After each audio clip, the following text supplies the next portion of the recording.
Hello, everyone. Welcome to another episode of UnHamsterwheeled. My name is Sylvia Brindepels, and today my guest is Henry Readhead. Is that the right way to pronounce your last name? It's Readhead, Henry Readhead. Okay, Yeah. sorry. No problem, no problem. Chance.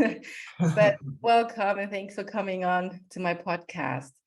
So just to introduce you a little bit, you work at Summerhill School, which is like a free democratic school. Is that the right way to describe it? Yeah. I think a free school, democratic school. We like to say it's the oldest children's democracy in the world. Talk about it as a children's democracy is quite nice. It's a living community. So we all live as a community, and then it's a school as well. So that's okay. Thanks for describing that so well. I mean, your grandfather set up the school over 100 years ago. Yes. And, I know about it because I read his book, Summerhill School. His name was A.S. Neill, and I really loved the book that inspired me to start our project, A Place to Be. Yeah. And your mother also, she grew up at Summerhill, I believe. She grew up at the school, yeah, and she's now the principal of Summerhill. So she's the boss, and me and my brother are both deputy principals, if you will, but we all kind of run the school together, really, along with all of the staff members, and then along with all of the community members. So everybody has a role in very different ways, but yes, but we're all a part of it, sort of thing. Yeah, and you also grew up at Summerhill, is that correct? Yes, I was a pupil there from all my school years, really, from 3 through to 16, so all the way through. And I then left and I went to college and did other bits and pieces, but then I came back to the school as a music teacher, which I did for 10 years. And then I moved, which I've now been doing for basically 12 years. I've been deputy principal of the school. Yeah. So I travel around the world and do a lot of external connections as well, speaking to people from, lots of other people doing lots of lovely projects like yourself, and helping people set up projects, and sort of keeping the word alive, really, about the school here and what's happening at Summerhill at the moment. It's lovely. Yeah, I mean, I can see all the instruments. That makes sense now in the background. But this is my own little music room. I moved from the doing the teaching at the school. I loved working in the music department at Summerhill, but actually in the end my music room has just become a part of my house now, so just okay. So you're at home and your own house, not at Summerhill School. Not at the moment. Exactly. Okay. And do the staff members also live, is it boarding school for everyone, or just the kids live there? It's boarding school for everyone. We have a few staff members would live off-site. My house is just on the border of the school, so I can still hear fire alarms and children playing and the lesson bell and everything is still still part of my life. But yes, it's quite important for the staff members to live on the site, really, for the wonderful kind of sense of community. We're Summerhill School has 5-year-olds all the way up to 18-year-olds, or 17-year-olds can go up to 18-year-olds. So we're a full range of ages and full range of community members to a certain extent. So it's lovely to have the teachers for all the wonderful relationships and all of the wonderful things that go on throughout the school. It's really wonderful to have everybody all a part of the community, and that then is all governed by the democratic meetings that we have.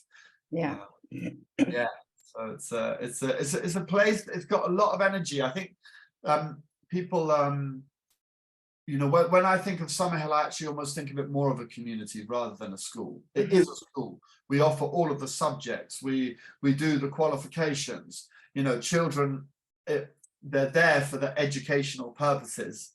But the way we live as a community is a very powerful thing. It fulfills so many wonderful things that children, and actually us adults as well, need to have fulfilled, but especially with children during the time of them growing up, taking on those lovely responsibilities of running a community. It just happens naturally. It's not It's not imposed, but it's wonderful responsibilities of living within a community. It's really beautiful. So it's really nice to have the adults a part of that as well. It's a very, very vibrant, amazing thing. Yeah, I mean, it sounds amazing. Sounds pretty great. And could you explain or your opinion or view of what is the difference afterwards for the kids? Like, let's say as adults, if you compare kids going to a normal school where their classes are imposed and structured, and with you at Summerhill, it's all free to choose for the children. Yes, absolutely. I think really looking at the word, when you say the fulfillment of childhood, I think at Summerhill we look at that in the fullest possible, the possible thing, really. Children, yes, there's non-compulsory to lessons at Summerhill, so children are free to play as much as they like, and they're free to follow their intrinsic needs, and they do. That's what children are trained. That's what they're programmed to do from day one. That's what they do, and as we all know,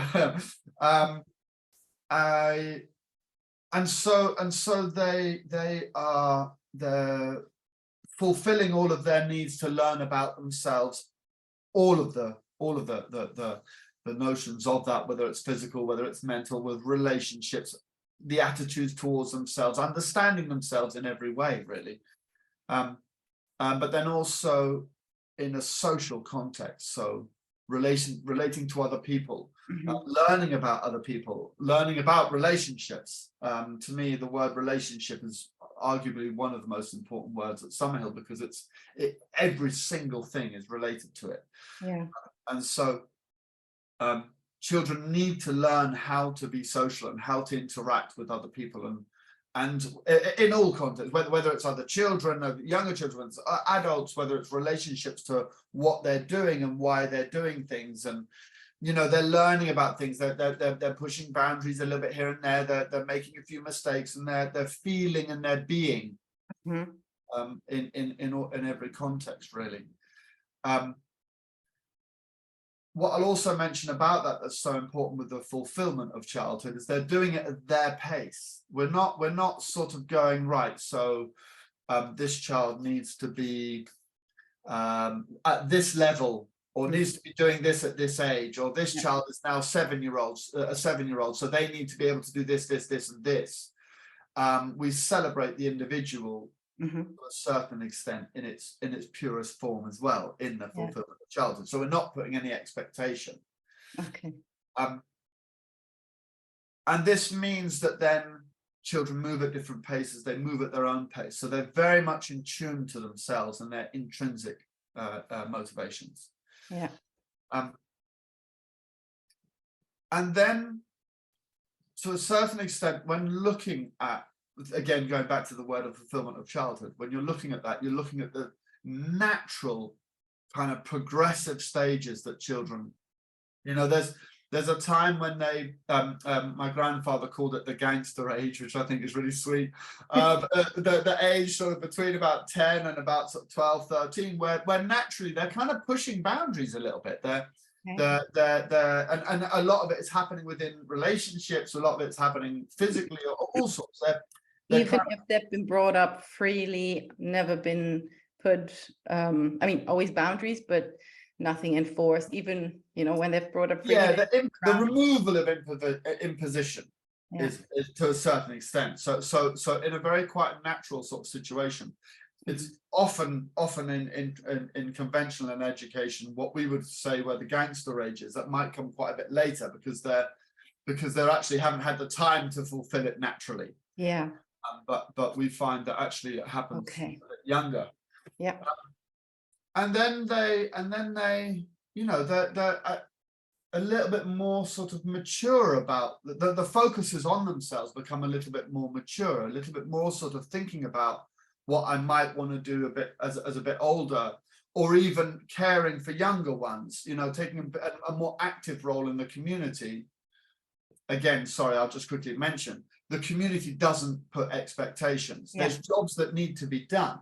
but generally the little people are just bumbling around and playing and doing the things that they should be doing. The community, to a certain extent, has formed very naturally to celebrate those wonderful stages of childhood in its purest form. So children will start to kind of take on those responsibilities and quite like it, you know. Yeah, I'm ready. I'm one of the big guys now, you know. I can start to help out the younger ones, and I'm being looked up to by the younger ones, and that, you know, they're starting to feel a little bit more, and obviously physically they're changing as well. They're growing. They're moving into those sort of stages in their lives as well, and that sort of quite sort of links, obviously very individually, but it does kind of link into the thoughts about learning and education. And when I say education, I mean, you know, doing qualifications and college afterwards, and university, and actually, what do I want to do? You know, those questions naturally start kind of coming more at that kind of age, from sort of, if you will, third. It can even be younger, of course it can. When you're celebrating individuality, you always see a few exceptions, but the reality, but generally that kind of thing, they kind of move into that and they take it on quite seriously. And because of the non-compulsion that happens at Summerhill, it means that the children, they're motivated, they come when they're ready, and they start to really do that, and they're right, I want to learn now, and they're going to lessons, and they're really starting to focus because they really want to do that. So that's quite a long answer to a certain extent, but the fulfillment of childhood, sort of allowing those lovely changes to come about, and for children to be autonomous within them, following their own instincts, making their own decisions about their life, owning it, and for us to trust them to make those decisions and to allow them to make those decisions. It's a powerful and beautiful thing. So it's just a natural process. If you let them, they will go through, you know, in different ways. It might look different and at different stages, but it will happen, and people don't need to worry about these myths that children won't learn unless they're forced to, or they need to learn about certain subject, otherwise they will fail, I don't know, later in life or professionally. They just go on doing what they love. And absolutely,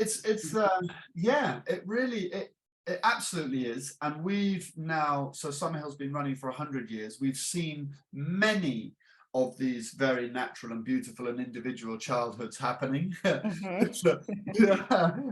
We've seen inundated numbers of them.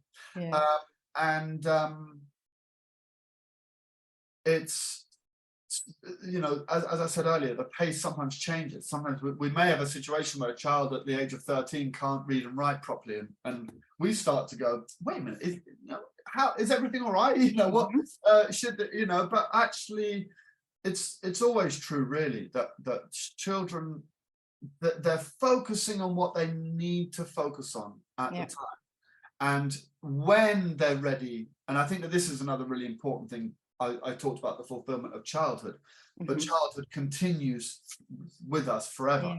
And so, you know, the other thing that we love to talk about is lifelong learners, and that's always a really important thing as well, is that there might be other things that they're focusing on at the time.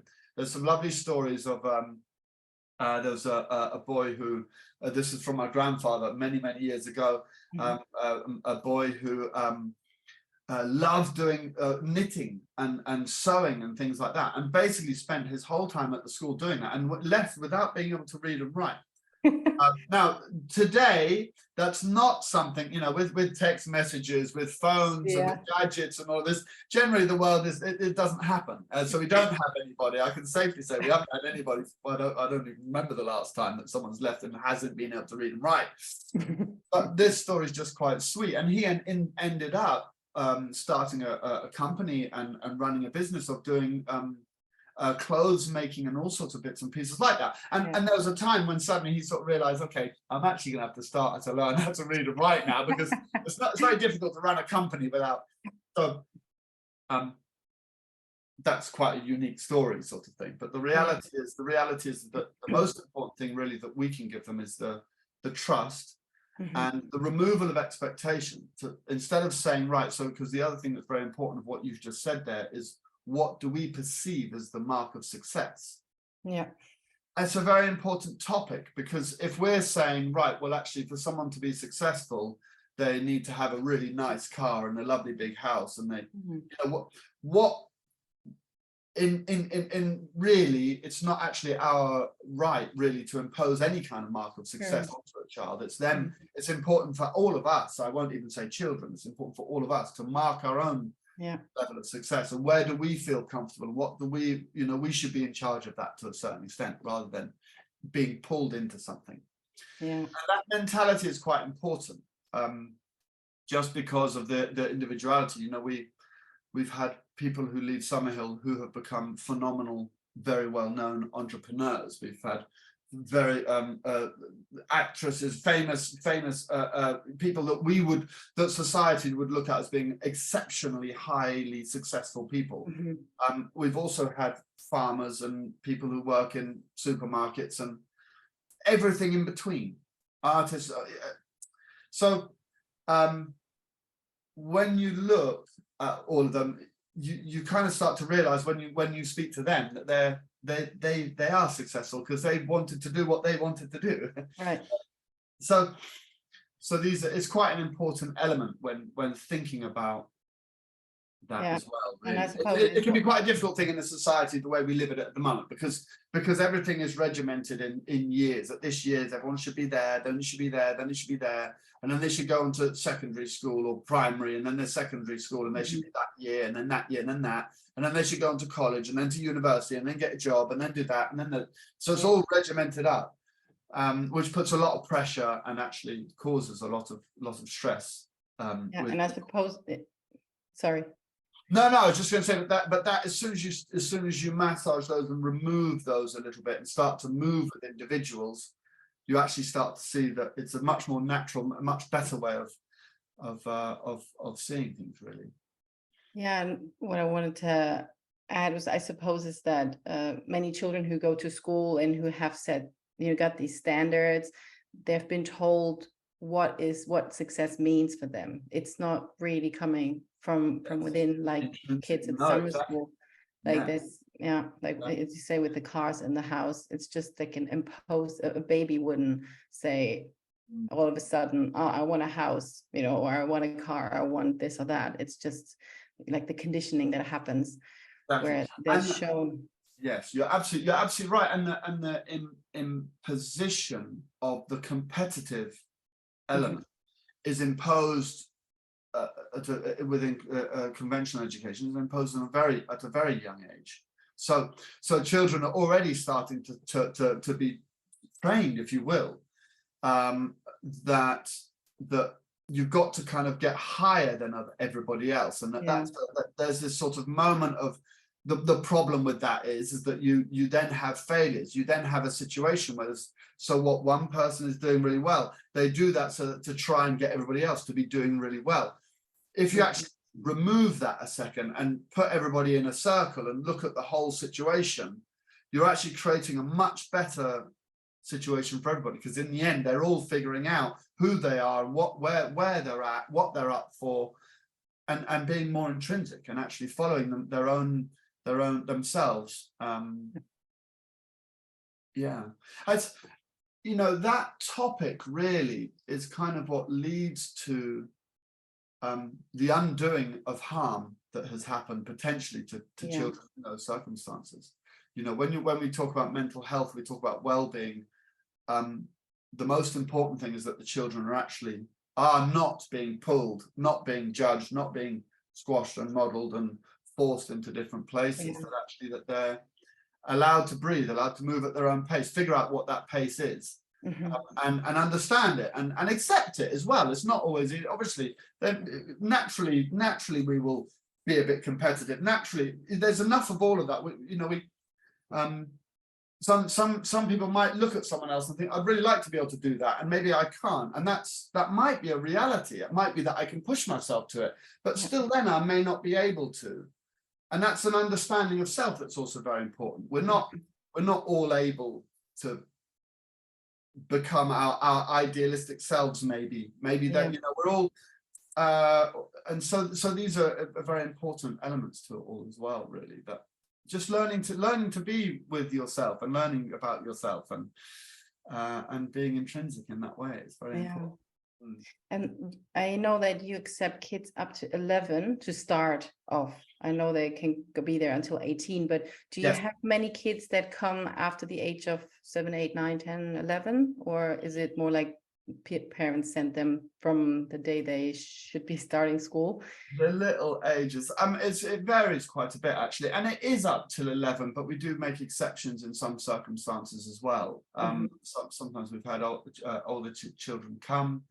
I would guess, I would say probably the last 10 or so years, we've had a lot of little tiny ones, a lot of 5-year-olds, 6-year-olds coming. They'll always start as day pupils, just to clarify that. They'll always start as day pupils and maybe stay for 2 or 3 years as day pupils. And when they feel ready, that they'll then start boarding. Boarding is a lovely fun. People often sort of think of Summerhill as a boarding. When you say the word boarding school, unfortunately, it puts the Etons and the big strict British boarding school without uniforms and, very rigid and very, it really isn't the case. So it's quite difficult. Living community maybe is a bit more warmer.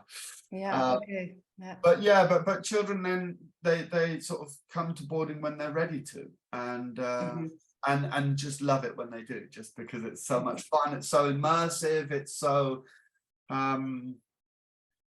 those wonderful satisfactions, if you will, of fulfilling your needs. When you're left with your needs all the time, it's a really wonderful thing, and children really enjoy it. It's really amazing beautiful. And if you get an older pupil who has come from an ordinary school, is there like something you talk to the person about to prepare them, or do you just really let them be and let the natural thing evolve, that they kind of de-school naturally and then go back to being a child and find this intrinsic motivation? To be moving back to their own pace, really. It can take a bit of time because of those expectations may have been put onto them. I mean, deschooling is obviously I can see as a word that sort of relates to it a little bit, but sometimes a lot of pressures can come from families and parents as well, and other relationships and other things going on. So often children will come, and there needs to be a bit of a moment of sort of just finding their own pace. If there's been lots of expectations put on them from parents, for example, or then it's the undoing of the scars from the schooling system, the situation from school, then it can take a bit of time. Now, it varies the younger the children are. If they come a bit older, then it may depend a little bit on what problem, how things have been in the past, and what we think they're bringing. It can be sometimes children have to express it to undo it, and if that's the case, then depending on how severe the situations have been in the background, it can come out very difficult. It can be very difficult, especially with other children and within the community. So that's normally why we, monitoring a little bit on just to see how those things come. But we're a very, I guess just quite naturally, we're a very accepting, supporting, loving, caring community. We are sincere. So we will say when, we'll say if something's not okay. It's important not to go too far one way as well. We need to make sure that we're being very real, because actually children are being real. They're expressing, and they like sincerity. They like to know.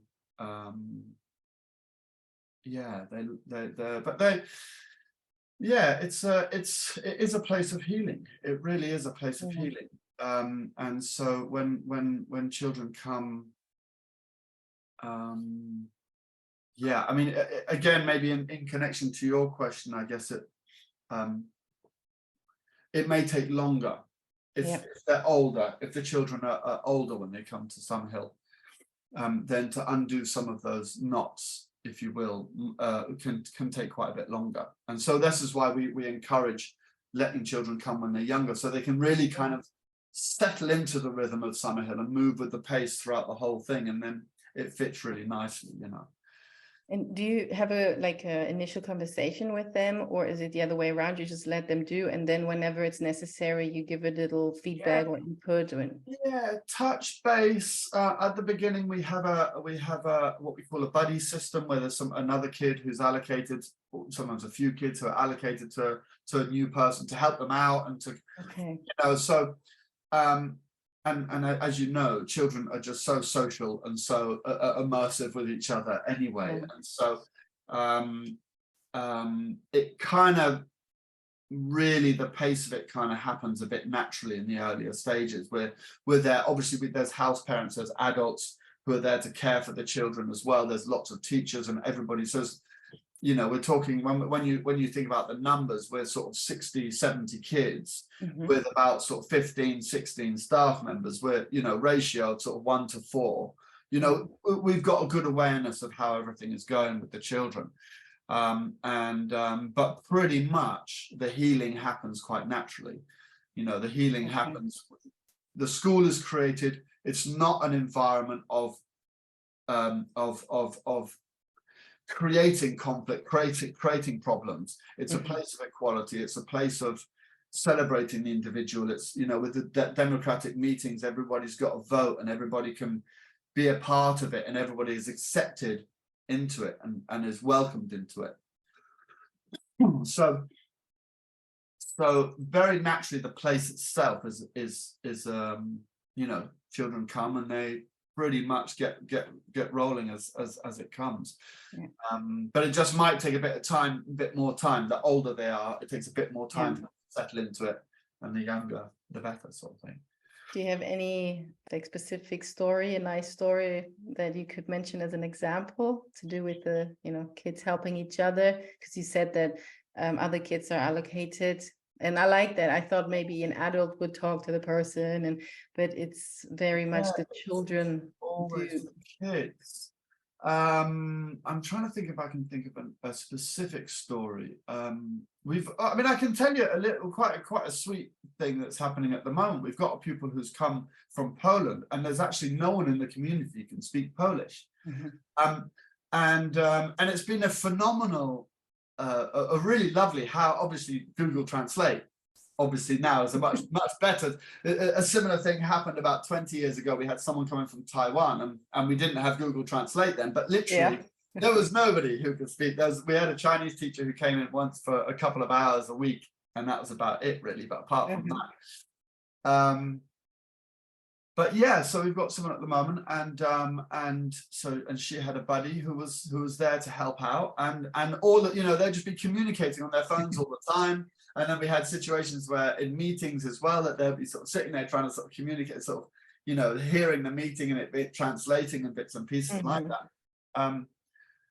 But it not only comes from the buddy, it comes from other people as well. But, you know, naturally she's I'm trying to think of her age now. She's 11, I think she is now.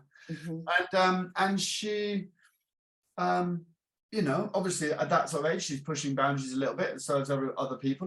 But it's really lovely that lots of communication is happening, and her English is getting so much better now, and it's all just quite naturally. She's, you know, the beginning she was a little bit nervous, but because of that, everybody is deliberately more caring of her. She's nervous, you know, and so friends are sort of communicating, and the adults sort of communicate. So it's just been a bit of a Google Translate moment for a bit. One of her other family members came to the school, so knew of the school before as well. So they sometimes communicate and then communicate with us. Anyway, it's just sort of quite sweet how the beginning, it wasn't sort of like we had structures to deal with this. It's just sort of, right, let's all get in here and figure it out. And it's nice. Really lovely, really sweet. And her English is getting much better now, and she's communicating with kids much more. And yeah, it's just really sweet. Yeah. Lovely.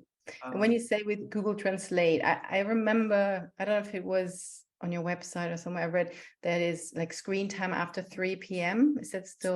Yeah. But that's but not for things like Google Translate. It's okay. Yeah. No, that's just for, so we have a law to say that from 5 o'clock in the morning through till 4. It's actually 4 o'clock on most days. that you're not allowed to screen, but it's sort of for entertainment, so you're not allowed to play computer games or just pointlessly go onto YouTube watching videos, or just clicking through social media, and that sort of thing. But you are allowed to do it for educational or very productive purposes if you're then doing something or going somewhere or making something or building a ramp, or and you need to find out information, and of course you can use it, it's no problem. Okay. And the kids, how did they like, who came up with this? Was it also within a meeting where this was discussed and agreed upon? It's evolved over a long period of time. I guess to explain that process a little bit, it's to me arguably one of the most beautiful things about Summerhill is it evolves on a daily basis, if you will. So twice a week we have meetings, and in these meetings we discuss our daily lives.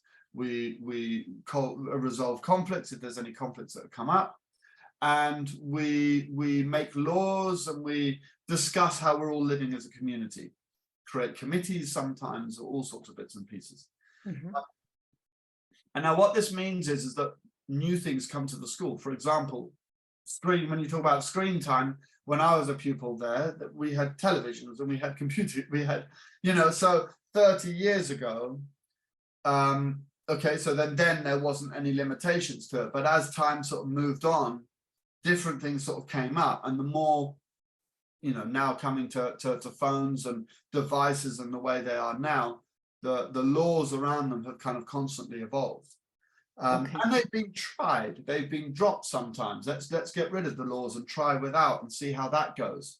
But then they've come back, and they've always come back from the kids, actually. They've always been adjusted by the kids. One of the most recent ones was the change of it being from 3 o'clock. So we have meetings, so you can't screen during meetings, but on the other days it was changed from 3 o'clock to 4 o'clock, and that was an 11-year-old who came to bring that to the meeting, just to say, actually it's really nice for us to, everything's going so well with the community, so why do we need to, sometimes it can get a bit of a dip, and then when kids are on screens, they're interacting with each other, but they're interacting with the screens as well, and it's not quite the same.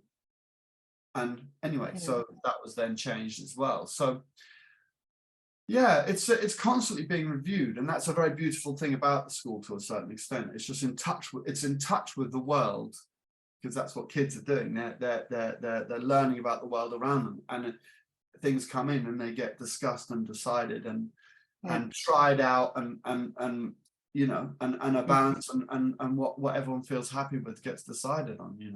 I can see the importance of the kids deciding, because for me, we if you want to call it unschool, we give our kids all the freedom to choose what to do with their time and what to learn and when.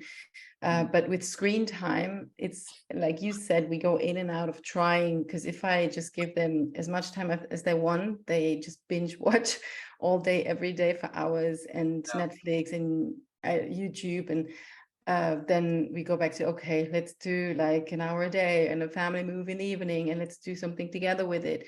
But this is more like coming from me, because we're just 4 people at home, and I think I read that in your mother's book, Barefoot in November. She talks about it, because it's different if the parent says it or if the community of kids decides upon it. It's very, very different, and it's I think that sometimes we have heard of people who have tried almost to create a similar kind of atmosphere at home, and in lots of incidents it doesn't actually work so well. It's actually very nice. It's okay for parents to put some boundaries in and to put some things on the table, and actually kids may complain, but actually they feel more safe in an environment. They're little. They're not. This is what's interesting when reflecting back on when I said about the laws being dropped. It was the younger kids that found it difficult, because they wanted, they want to play games sometimes, of course, and then they wanted to go off and play and do other things, but their friends were still playing computer games. And we know what multi-billion-pound companies that are making these games, they know how to make them enticing, and they know how to do that. And so actually putting limitations, putting some boundaries in those situations isn't such a bad thing, as long as there's a mutually respectful relationship going on. You know, if it's, I'm making this decision because I'm the adult and I know, and that's kind of the attitude around it, then, you know, it's not a healthy situation. The child will find situations like that difficult. But, you know, if generally there's a very mutually respectful situation going on, then actually to impose a few boundaries in that kind of way, it's okay. It's all right to do that.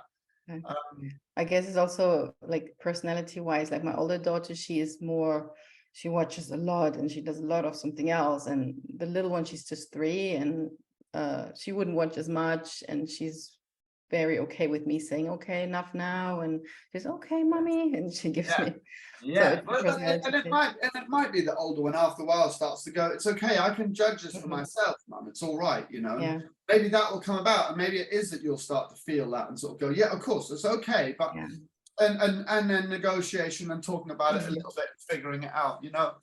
I think as long as there's lots of communication and lots of mutual respect in that way, then basically you're in pretty good territory. But I think that what's nice about the community is that they're the wise ones. They're the ones who know what's going on. They're the ones who are they've got a much better finger on the pulse. If they're sitting there flicking through those terribly useless YouTube videos, I've seen some of them are just like, what? Why could you even watch that? It's ridiculous. It's totally useless. But it's okay. You know, they're all right. It's trusting in children a little bit. You know, there's that sense that actually, no, they're not going to just become brain dead. We think they are because we're looking at it going, that's just brain dead. But it's not what it's about. You know, they're not. We can trust them more. It's okay. And I think that reflects on the community very nicely. And I really like the fact that it is tried a little bit. You know, a new law will come in. I'll give you another example. At the beginning of this term, a ban, and this was a discussion with a huge group of children and a few adults as well. We decided on a ban on reels, so YouTube reels, TikTok reels, and just the pointless scrolling of reels. I'm sure you would understand what that is. And literally, it was a complete ban throughout Summerhill, that you're absolutely not allowed, no one, not even adults, are allowed to just pointlessly scroll through reels anymore. Now, after what we did is we trialed it for a couple of weeks, and pretty much it kind of sort of where it came to was that it came back, but with a mentality that as a community, we don't like the idea that people are sitting there for hours and hours just scrolling on reels. We like the idea that that children are, or the community is taking responsibility, is looking at it, that you're actually sort of thinking, okay, 20 minutes, okay, a few reels here and there, but actually now off, you know, it's okay. Some people like to do it, you know, we all need a bit of downtime, and people have their own different things for downtime, whatever. It's no problem. It's, you know, it's not saying that it's a death thing, it's a bad thing, but at the same time, it's very easy to just keep scrolling and keep going. It is. And the community, so it's and straight away you can just feel the attitude towards it throughout the community. Generally, there's just, everybody knows, it's kind of like, yeah, okay, well, just not to do that one very much, and it's nice, and it's not imposed upon adults. It's not because that didn't come from adults at all. That came from a large group of kids. Oh yeah, that's the best thing about it. Exactly. Yeah. Well, you're getting the voice of everybody. You're getting different opinions, of course, but generally, then when you bring it to a meeting and you're discussing it and you take the proposals, and then what gets carried sticks, you know. And so it's interesting. What happens if it's like a 49 to 51% vote? Is the 49% really like, you know, normally it's... I mean, it's interesting that when you live in a community of making decisions, then it's really effective and it's really quick. That's what's really important. And it's also really important that nothing's final, ever. Apart from if Zoe comes up with a you know, right, we can't do this anymore at Summerhill for whatever reason. Because she's the boss, obviously. No, but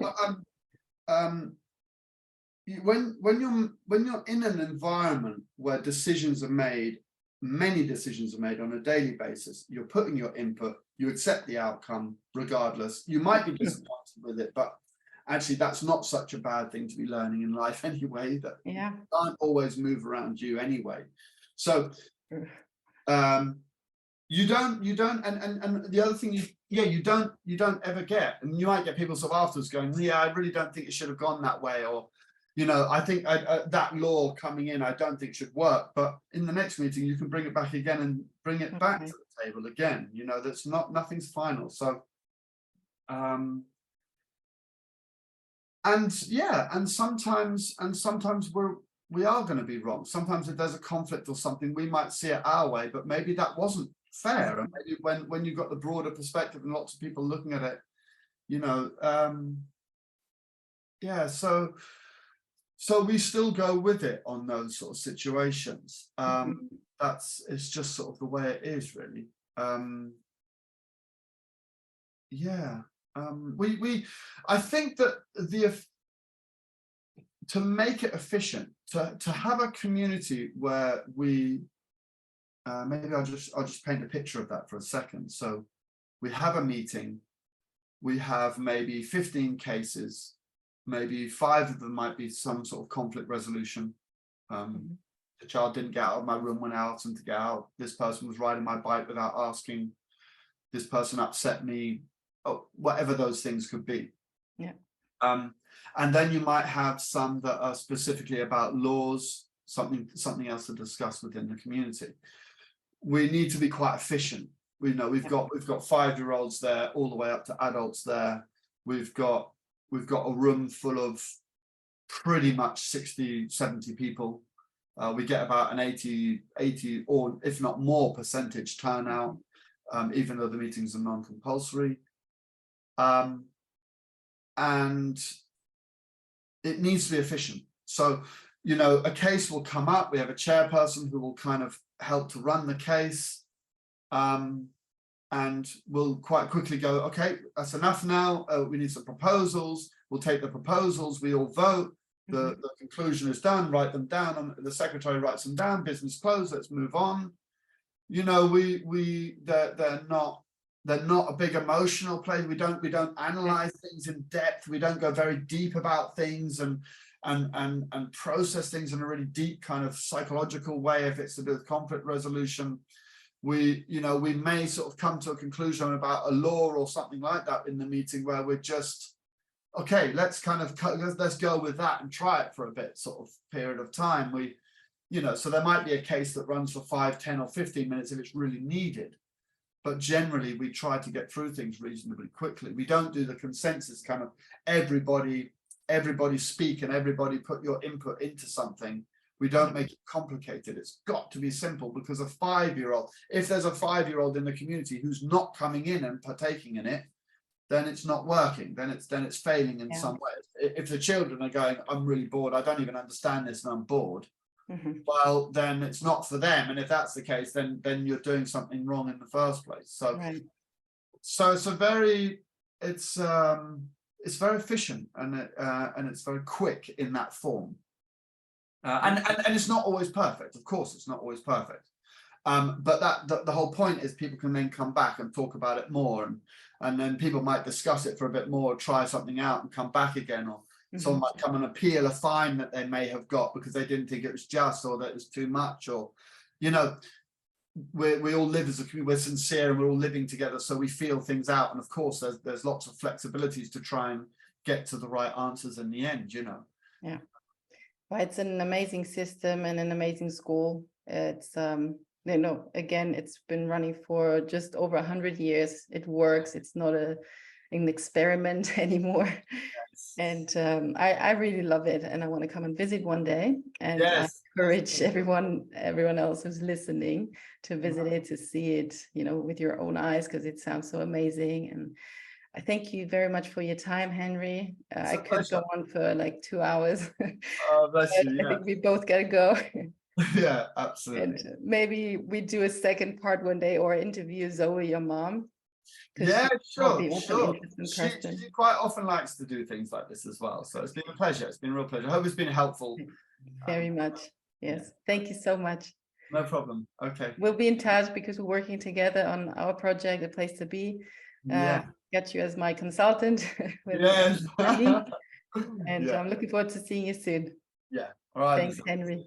And thanks everyone for listening. This was Henry Readhead. Readhead, sorry. Henry Readhead. No. And if you want to know more, go to summerhillschool.co.uk, correct? And you find all the social media there and everything they do, because it's not just a school. Henry and his team are also supporting other startups and schools and businesses to do with, kids' free education. And check it out. It's really amazing what they do. Bye, everyone.